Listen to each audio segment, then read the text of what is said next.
every 30 seconds, discussing the implications of depression.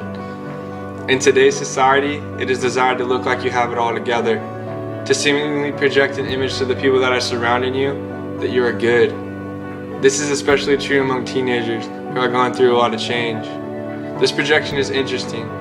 In my experience with teens, this is not always true. Teens are indeed struggling. Issues like depression, social anxiety, and thoughts of suicide are hidden underneath this facade. On the contrary, embracing your light does not mean ignoring your dark.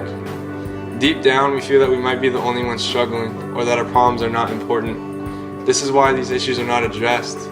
Depression is an issue that needs to be addressed. It is uncomfortable, it is personal, and it's real. I believe that lives are important and that each person has a story that is absolutely crucial. Depression is ending those stories. People are not as good as they seem. There is roughly 20 million people that struggle with depression in America.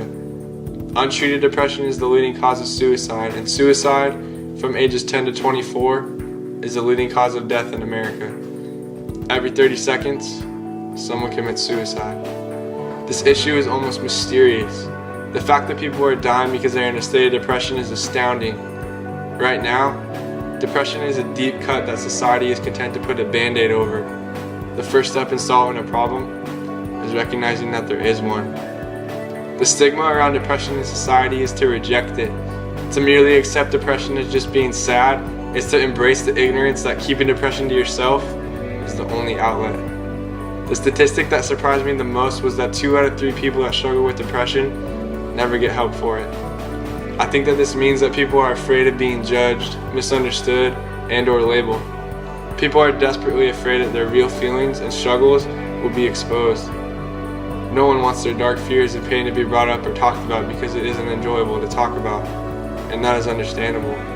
However, people can't ignore the fact that they aren't happy or satisfied with the people that they truly are. Embracing your light does not mean ignoring your dark. We must be honest with ourselves and others that we do hurt and we do struggle. We all know what it feels like to have pain in our hearts and how important it is to heal. As a society, we must measure our strength by our willingness to overcome adversity rather than avoid it. By speaking up and being honest, it allows for people to be themselves. If our society is content to keep silent about this issue, more death will come from it. My hope is that people who struggle with depression will find people who they can talk about it with and be honest with. When a community of people are honest with each other, it opens up the doors to be able to relate to one another and realize that you are not alone. You're not the only one who struggles. People are indeed broken and dealing with big questions and painful problems. This connection with others will decrease the amount of suicide because people will begin to feel like they are standing with someone rather than by themselves. The problem can get recognized and healing can be tangible.